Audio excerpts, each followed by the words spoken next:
नमस्कार बंधू भगिनींनो, आपल्या सगळ्यांचं सहर्ष स्वागत आहे स्वास्तिकम या माझ्या चॅनलवर। आज मी आपल्यासाठी तिरुमला तिरुपती श्री व्यंकटेश्वर बालाजीचे जीवनचरित्र व महात्म्य त्याच्यातील पुढील प्रसंग घेऊन आलेली आहे, तरी आपण सगळ्यांनी श्रवण करावं।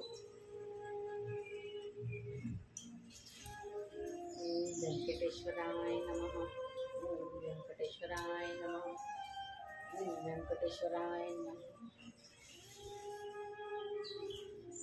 नैवेद्यं समर्पयामि, नैवेद्यं समर्पयामि, नैवेद्यं समर्पयामि। हे व्यंकटेश्वरा, तुझं चरित्र माझ्याकडनं व्यवस्थित पठण होते तीच नियोजन। ओम गणपतये नमः, अष्टसिद्धिविनायक नमः, अष्टविनायक नमः, गणपती।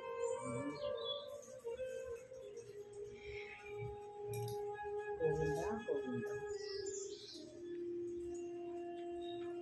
आजची जी आपली कथा आहे ती आहे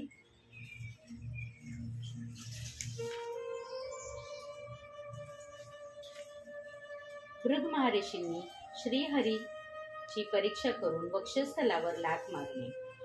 कैलासाहून भृग महर्षी वैकुंठात आले। ब्रह्मलोक आणि कैलास लोकापेक्षा वैकुंठ लोक सर्वात सुंदर आणि शोभायमान दिसले, कारण येथे लक्ष्मी देवी तांडव करीत होती।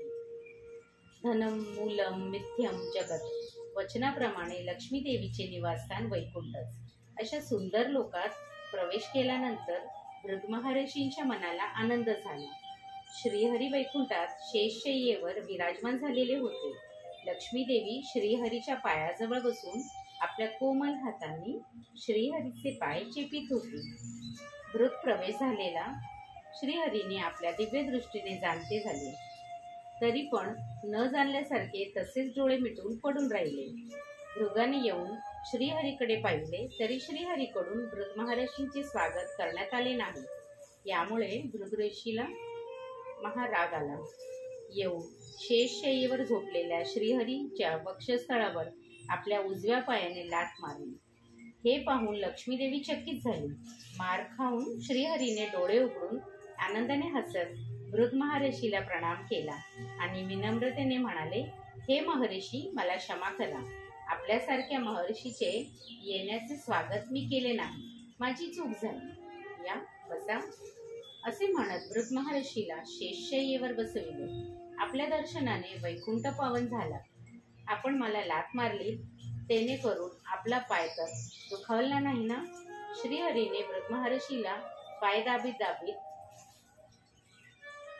पायाखाली असलेल्या ज्ञानडोळा दाबून टाकला। ज्ञानडोळा दाबून टाकताच भृग महर्षीला अहंभाव कमी झाला। परिणाम असा झाला की तेने करून भृगाचे डोळे उघडले गेले। शय्यावरून उठून दीन स्वरात श्रीहरीने प्रार्थना करीत म्हणाले, हे भगवान वैकुंठवासी, मला क्षमा करा। मी पापी आहे, अहंभावी आहे। माझ्यासारखा अहंभावाला शिक्षा झाली व पाहिजेच। असे म्हणत श्रीहरीच्या पायावर पडून रडू लागला। श्रीहरी भृग महर्षीला येण्याचे कारण समजता झाले। पायावर पडलेल्या भृगाला उठवीत म्हणाले, हे भृगा, तू निरपराध आहेस। तू निमित्त मात्र असे केलेस, यात तुझा दोष काहीच नाही। तुझ्यामुळे माझी कीर्ती वाढत जाईल। मी तुला क्षमा केली, आता तू निश्चिंत हो। तुम्ही ज्या हेतूने येथे आलात तो सफल होईल। असे सांगितल्यावर भृग महर्षी आनंदित होऊन श्रीहरीला नमस्कार करून भूलोकाला निघाले। भूलोकात भृग महर्षींनी गंगा नदीच्या तीरावर जाऊन कश्यप आदी महामुनी स्त्रीलोकात घडलेला अनुभव सांगितला।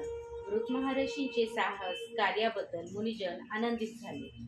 आनंदित झालेल्या मुनींना पाहून भृग महर्षी म्हणाले की, हे कश्यप महामुनी, या यज्ञाचे फल त्रिमूर्तीपैकी फक्त श्रीहरीलाच देणे योग्य आहे।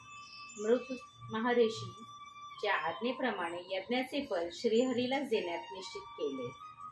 गोविंदा गोविंदा। श्री तिरुपती बालाजी कर्णमस्तु। शुभम भवतु, शुभम भवतु, शुभम भवतु।